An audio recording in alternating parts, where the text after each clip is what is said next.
All right, well, we're going to be in beginning Hebrews 7. Is that right? That's right. Okay, good. Yes, please. Question before I've even started. Yes. It's not a question, it's just a comment. Comment, okay.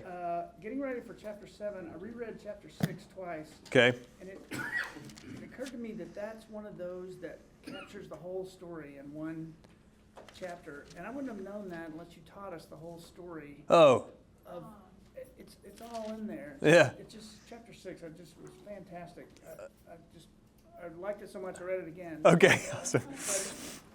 But so I just wanted to thank you. Oh, awesome. Well, thanks for saying that. Because once you recognize it, Yeah. it's in there a lot, the whole story. Yeah. Might as well just go and tell the whole story in one Yes, shot. yeah. Yeah, and I never saw that before. Yeah, cool. Well, no, thanks for saying that. Well, and it's a regular feature. My students at HCU always get sort of like, frustrated whenever I basically recapitulate the whole story up to our present moment every time, and then begin at the present moment. And I'm like, okay, but it's also not my fault. The Bible does that like every 10 pages. Every new character's like, now remember what God did for us whenever and then it just begins. Like Joshua does it all the way from, I think, Adam to his present. And then everyone just kind of does it from there. It happens all the time in Acts. Stephen did it. Paul did it. So yeah, it's a favorite pastime of Bible characters, because a big part of that though is because also they're recognizing that what is happening in the now time, whatever it is for them, is taking place at a certain moment in the story, and that what has come before it has conditioned that particular moment, and they see patterns, whether like the wilderness generation or sometimes big distinctions, like they'll draw on a pattern to then say, but it's different now because you guys and it's usually not good when that happens. I never saw it before until cool. you're teaching it. Oh, good. Well, thanks for saying that. I did not plant that. In chapter 7, we're going to pick up in chapter 7, and he'll talk quite a bit about Melchizedek, the Levitical priesthood, and the distinctions between the Levitical priesthood and the Melchizedekian priesthood. And it's a complex chapter in the sense that his argument, you really can't blink. If you blink, you'll miss like a premise of his argument. And then you'll not know his next premise, right? And so what he's going to do is recall that at the end of chapter 6, he said, if you look at 6:19, we have this hope, a sure and steadfast anchor of the soul, a hope that enters the inner shrine behind the curtain, where Jesus, a forerunner on our behalf, has entered, having become a high priest, forever, according to the order of Melchizedek. So there at the end of chapter 6, he's talking about like our hope, the fact that we have Christ in the heavenly space, in the presence of God, on our behalf, and ahead of us, and that he's functioning like a priest according to the order of Melchizedek, which then is what opens up chapter 7. He's like, well, now we got to pause. I need to explain to you some stuff about Melchizedek, right? And so what he's going to do is he's going to appeal to the we'll read it in just a second, but just kind of a preview. He's going to appeal to the Melchizedek's first appearance or his only appearance in Genesis, the first time he appears.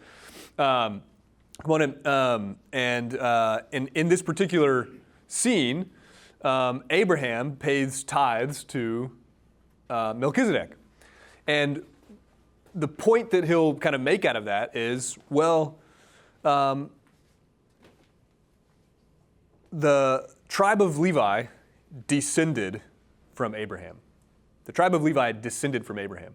And so Levi was kind of already present in Abraham, sort of like in his loins. This is sort of ancient embryology, right? The notion that like whatever an ancestor did is what his progenitors did because the people he produced were sort of already implicitly there in the person who did it, right?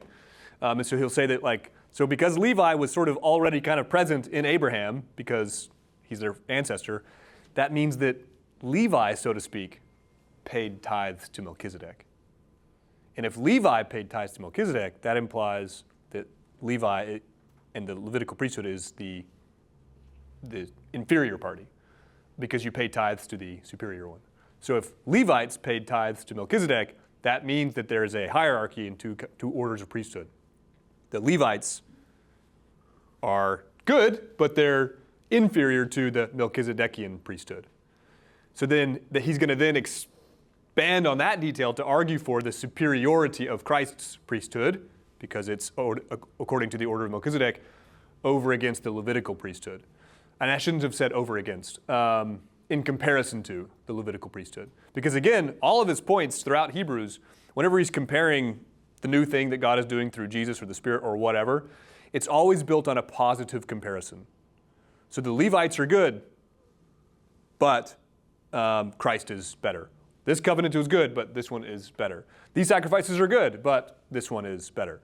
And so he'll often compare two different things, sometimes practices from the Torah or whatever, or practices that we do in the earthly mortal space, and he'll compare them to the practices or effects of Christ's. And the point of the comparison is to create a hierarchy. But it's not built on denigrating the former, it's built on saying, hey, it's good and better. Right? And that's a big distinction between saying, this is bad, but now it's good. Right? And so he'll make that, he'll mobilize that detail of the Abraham story with Melchizedek to say, okay, well, if Abraham paid tithes to Melchizedek and Levi was sort of in Abraham already, then that means that Levi paid tithes to Melchizedek, which means that the Melchizedekian priesthood is superior to the Levitical priesthood. And if Christ is the priest according to the order of Melchizedek, that means his priesthood is superior to this one, and his sacrifice is superior to that one. Again, he'll mobilize those details in order to then both explain what it is that Christ accomplishes that the Levitical priesthood couldn't, and explain why there was a necessity for the Melchizedekian priesthood in the first place. Right. So that's what he's going to do in this chapter. Along the way, there will be a couple. We'll zoom in pretty closely on a few verses, just because I think some verses more than others are prone to misinterpretation and mistranslation, and so we'll have to zero in on those as we come along. Okay, so let's start there. Let's start with 7:1. He just said in 6:20 that Jesus became a high priest forever according to the order of Melchizedek. So then in 7:1 he begins. This King Melchizedek of Salem, priest of the Most High God, met Abraham as he was returning from defeating the kings, and he blessed them. That's a quotation of Genesis 14. And to him, Melchizedek, Abraham apportioned 1/10 of everything. In other words, Abram gave him 1/10 of all his spoils, which means he paid like a tithe to him. His name, Melchizedek's, in the first place means king of righteousness. That's what the word Melchizedek means. It's a Hebrew compound word. Melch or Melech is king, and Tzedek or Tzaddik is righteous or righteousness. So Melech, Tzaddik or Tzedekah is king of righteousness. And next, he is also king of Salem, that is, king of peace. And then notice this is the detail that he mobilizes about Melchizedek. He is without father, without mother, without genealogy, having neither beginning of days nor end of life. But, resembling the Son of God, he remains a priest forever. So this is one of those points Pat and I were talking about downstairs, and we've talked a lot about it before. Scriptural texts can afford differential conclusions because of the underdetermined nature of the text itself. So I'll say that again. Scriptural texts can afford differential conclusions because of the underdetermined nature of the text itself. Did the author of Genesis, when the author of Genesis was, bringing up Melchizedek, and the fact that the author of Genesis didn't include a genealogy, did the author of Genesis think that point meant that Melchizedek therefore is an immortal being? I don't know. But it's just interesting that in a book filled with genealogies, where everybody gets a genealogy, and Melchizedek doesn't, the author of Hebrews notices that. And if you were to say it, critically, you might say he exploits that detail. To say it generously, you might say he mobilizes that detail. He notices, in other words, that Melchizedek is without genealogy. And he thinks, well, that's odd. How come everyone else gets a genealogy? And his point is that, well, genealogies are wrapped up with mortality. You only have a genealogy if you were born and if you die. Melchizedek has no genealogy. So therefore, sounds like he was never born, sounds like he's not going to die, which is the precise point that he makes, right? Without father, without mother, without genealogy, having neither beginning of days, so didn't have a birth, nor end of life. But resembling the Son of God, he remains a priest forever. So notice, again, Melchizedek is mentioned twice in the Old Testament. This text, Genesis 14, and then he just appears out of nowhere again in Psalm 110. And all of a sudden, you've got so few details about him that, it's easy for this figure to be taken in different ways. But a pretty consistent way that this figure was understood in Jewish interpretation of the time was some sort of what we would call some sort of celestial supernatural being.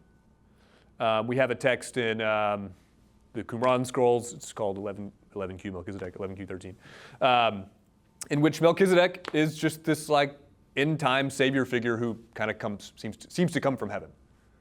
Again, the details are sparse, but it's because they're reading these texts so closely, and that you notice that, well, he's called a priest, so he must be a priest. He's a priest of the Most High God, so he's a priest of serving Yahweh. But also he's got no genealogy, so therefore he's just kind of there all the time, which means he never was born, never died. In other words, it sounds like he might not be human.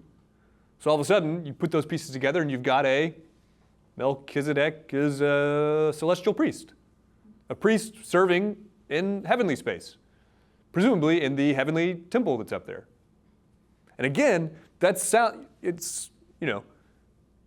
you're like, man, they wrung all that out of so few details, but then, the answer is yes. Because then, these are precisely, his points. This is what the author of Hebrews just says, without genealogy, etc.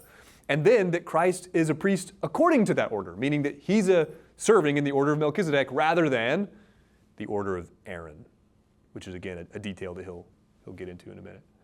So for these things, what the author is, again, mobilizing these details to say that Christ is a priest, but not on earth. Because again, we'll get to it at the beginning of chapter 8, which actually we'll read in just a minute just so you can, again, see where the argument is going. But the author of Hebrews just assumes that there are two temples. There's an earthly one. I'm going to write earthly tabernacle, actually. And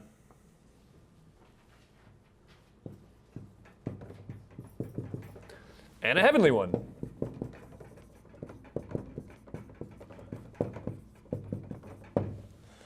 There's an earthly tabernacle and a heavenly tabernacle. Melchizedek serves in this one.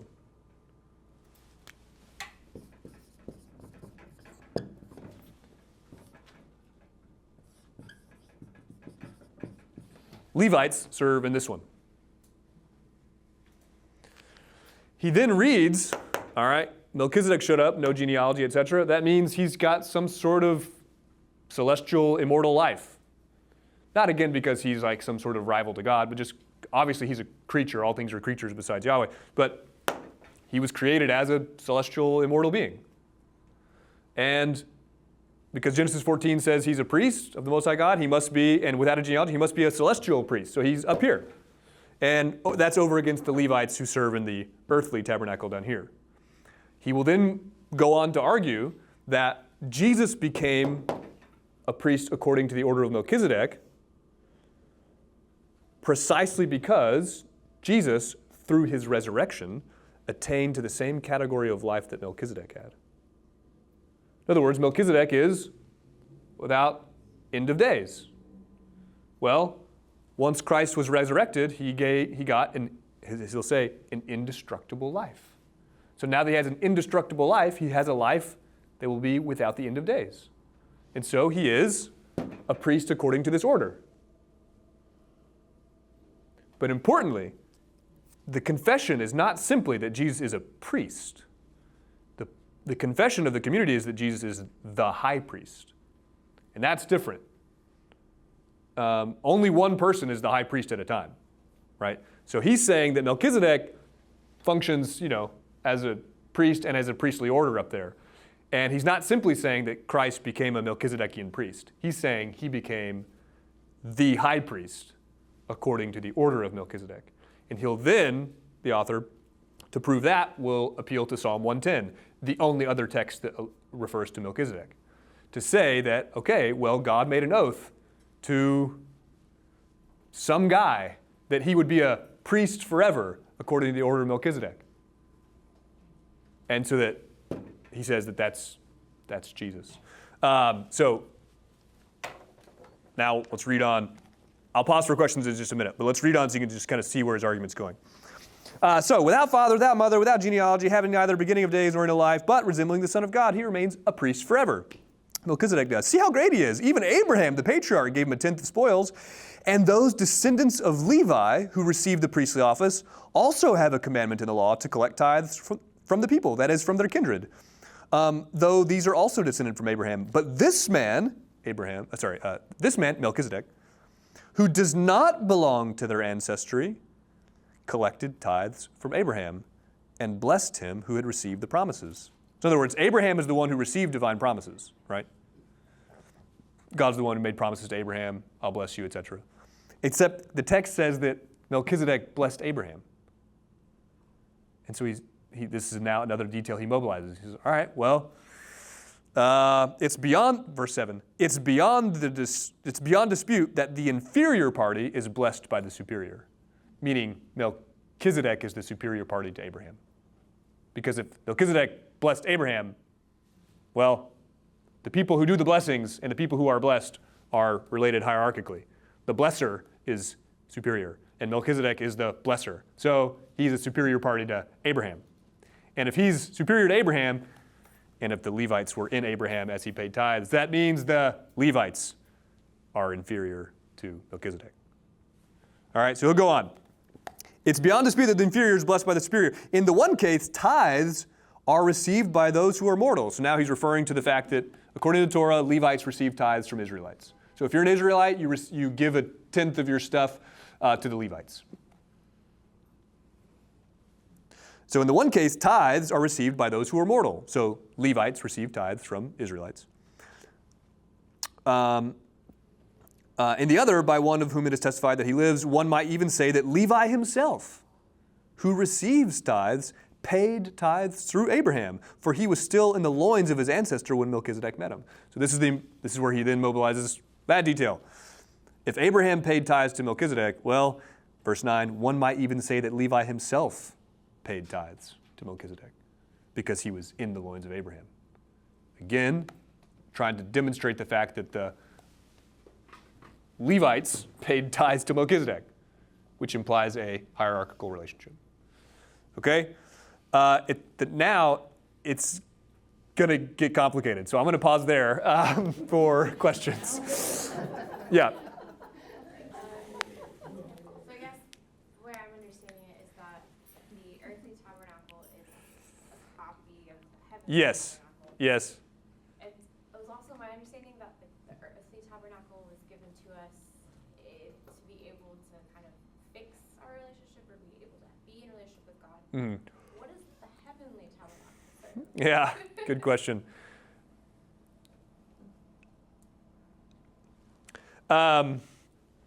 The earthly tabernacle is fit for, the presupposition is that tabernacles are fitting spaces for gods, because tabernacles are spaces where God dwells and where creatures approach God, right? Tabernacles are like throne rooms.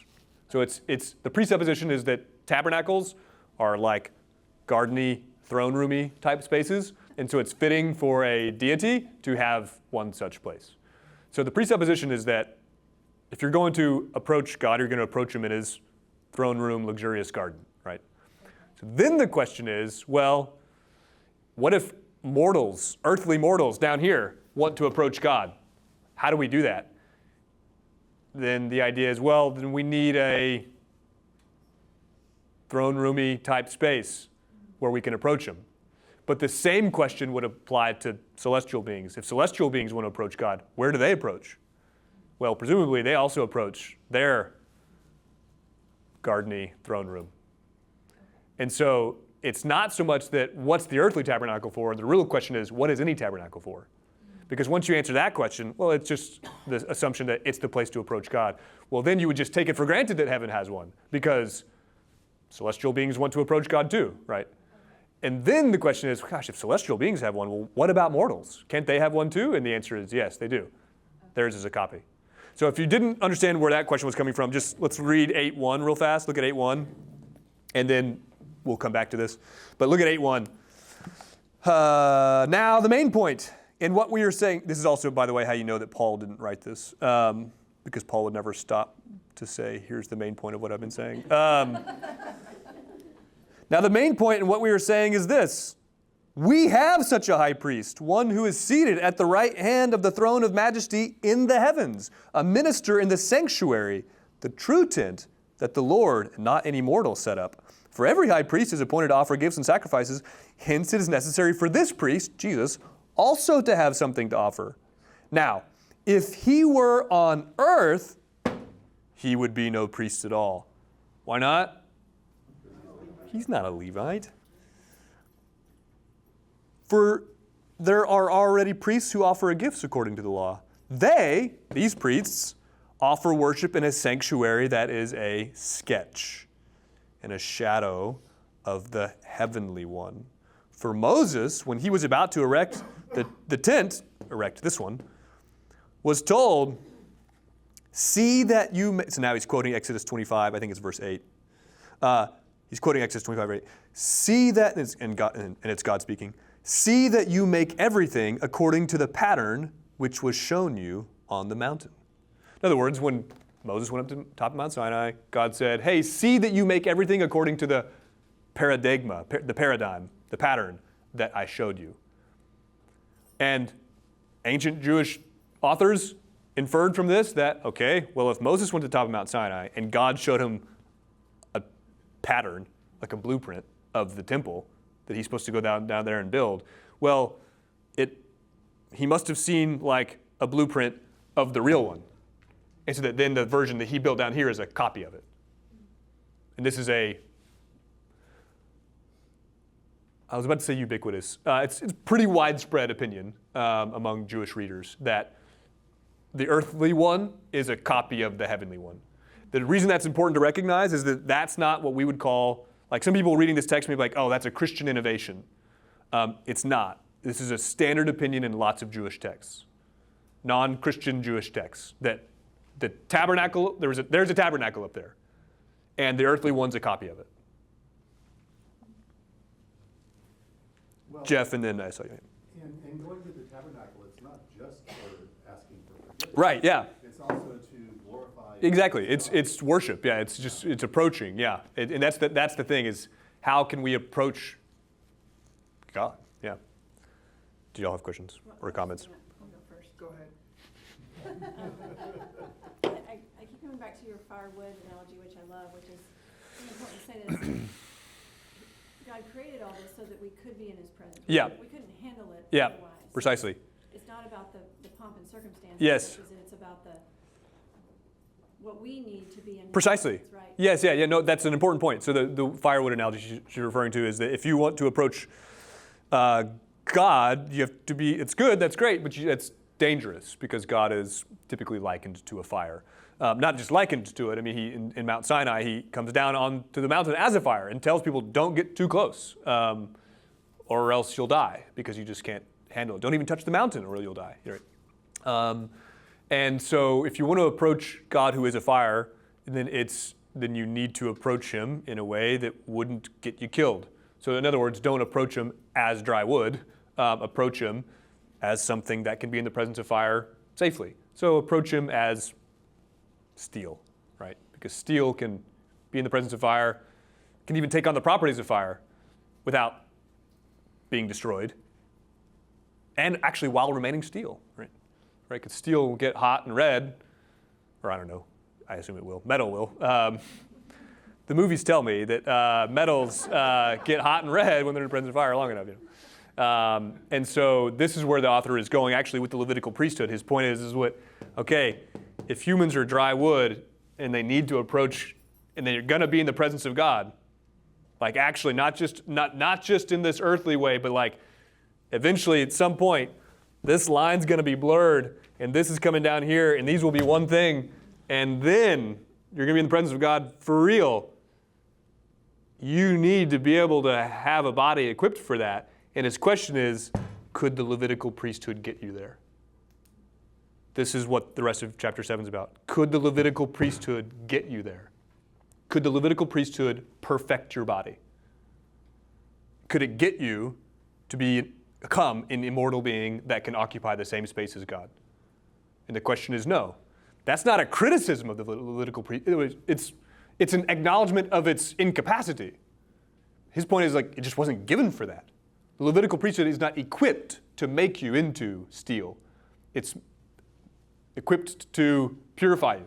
So it can purify you when you become impure, but it cannot make you insusceptible to impurity. Well, even the tabernacle is just a copy.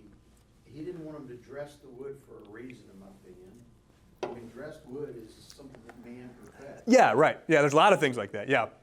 Uncut stones, There's no yeah. way that the priesthood on earth could perfect you the way that Christ has. Right, yeah.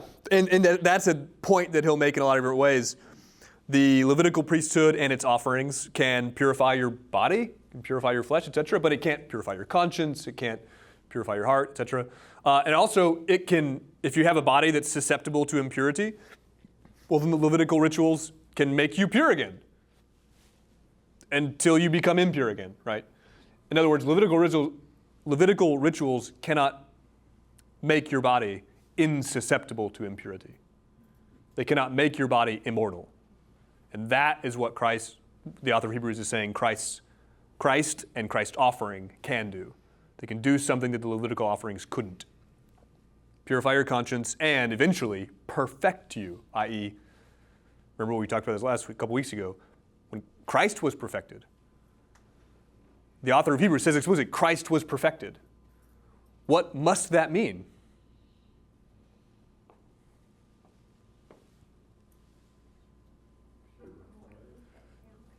Hold on, I got a cheat sheet. Purified, yeah, but even then, it can't mean, how do you know it's not a moral category for the author of Hebrews with respect to Christ? Because he already said Jesus was without sin. He says Jesus was without sin, and yet he also says Jesus was perfected. What must he mean then? Immortal? Yeah, he was resurrected. His body got resurrected. In fact, that's the next thing he says. So his point is the Levitical priesthood cannot perfect you, i.e., it cannot immortalize you, it can't resurrect you. It cannot equip you to be present in this space, which is where you want to be. Right? Okay, so let's keep going because it'll unfurl itself, Wait. I think. Oh, yeah, sorry. Are you going to put Satan on the same level as Melchizedek by virtue of? In terms of their created celestial status, yeah. Not on the same level in terms of their, goodness. Yeah, but that same. Yeah. Okay. Maybe actually, possibly higher, yeah. Okay. Yeah. Or different roles. Yeah. Yeah. Because again, celestial beings have, according to different texts, celestial beings have different roles. So Melchizedek's a priest. He's a priest, right? You've probably seen that phrase a lot, Lord of Hosts, right? Y'all heard that phrase before? Lord of Hosts. The word host just translates the word armies. You've seen that in the Elijah episodes where Elijah's like, oh man, we're about to get rocked in this battle. And then someone says, nope, don't worry about it. Look, see? And then he's like, open his eyes and he sees this heavenly array of military all around him. So there's a military branch of celestial beings. There's a priestly branch of celestial beings. There's a mailman branch they're called angels. The word angel just is the word messenger. All immortal. All immortal, all created, all celestial immortal beings with different roles. There's even a prosecutor. It's just what the word Satan means. Yeah.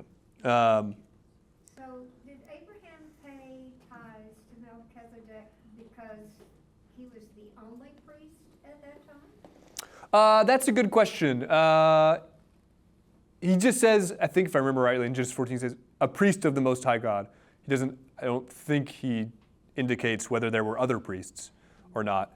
I think what he's immobilizing is that he's the only priest without a genealogy. Right.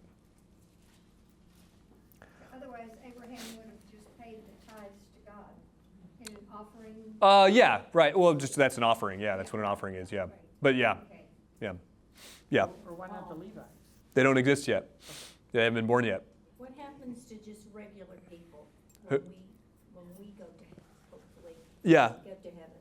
If there is a tabernacle Yeah. that we will attend? Sure. There's someone that we, Yeah. I don't know. Yeah, good question. For much of the New Testament, I think all of the New Testament, and including the author of Hebrews,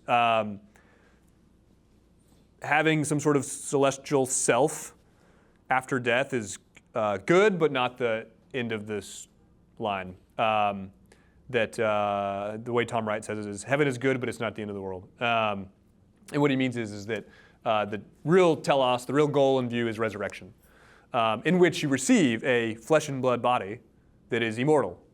And so that, the author of Hebrews just doesn't really talk much about people who are dead and in heaven. I'm sure he believes it in the sense that like he thinks that they're being kept and everything. But in terms of the end goal for the author of Hebrews is receiving a flesh and blood body that's immortal. And that happens at the general resurrection at the end. Yeah. Yes? If the earthly tabernacle is just a copy of the heavenly tabernacle, that means there would be like the sacrifices and the altar and everything in heaven. Yeah. Why would we need sacrifices in heaven? Good. A few reasons. One, remember, sacrifice, as what Jeff was saying earlier, sacrifice is, the big mistake we make with sacrifice is reducing it to forgiveness. Sacrifices are just gifts to God. So you can bring sacrifices for lots of reasons, right? They're just gifts. What gifts would you have in heaven that you would be able to sacrifice? You're super good grapes. The author of Hebrews will argue in chapter 8 and 10 that Christ offered himself there, meaning presented himself to God. So just the gift of his self. Later in chapter 13, the author of Hebrews will, I'll just say Hebrews, or author, will talk about our actual praise, our songs of praise, etc. will be the things that we give to God in praise and thanksgiving. But some texts were less, were a bit more explicit. Some texts thought that they're not New Testament texts as far as I know, but thought that there were celestial creatures that you offered, in the way that you did down here. Hebrews doesn't say that, so I don't know. Yeah, he says that if the copies of these things needed to be cleansed with sacrifices, how much more would the real thing need to be cleansed with superior sacrifices? So he says that the heavenly tabernacle was in need of cleansing. Just, again, odd for us because we just think of heaven as this static, permanently pure thing. Nothing could ever go wrong up there. And it's actually just not quite the picture you get in biblical texts. I mean, you see it in Daniel, you see it in the book of Revelation where there's like, these angels are fighting each other up there, right? And in Hebrews, he says that the heavenly tabernacle was cleansed with Christ's offerings. So there could be two things. It could be a cleansing in the sense that it's an inauguration, right? Because when Moses got this one up and running, the ribbon cutting ceremony, as it were, he cleansed it, which just it's the inauguration of it. So when Jesus cleanses this one, it could be just an inauguration, Or, again, this is a good example of, the text just doesn't say, so I don't know. I should have started there. I don't know. But it could just be an inauguration cleansing, or it could be, again, celestial beings committed sins. This is something that ancient Jews thought. You see it in Genesis 6, said the sons of God came down and mated with women. This was a story about celestial beings coming down and mating with women, and God punished that. In other words, celestial beings committed sin. If the author of Hebrews, like down here, sins have the capacity to defile the tabernacle. So if he's making that work analogously there, he might think that celestial beings who sin defile the heavenly tabernacle. And so it was in need of cleansing. Again, he doesn't make that point, so I don't know. But if we found that text and he explained that point, I would not be surprised by it. Yeah. Did you have a question, Robert? Dan? Okay.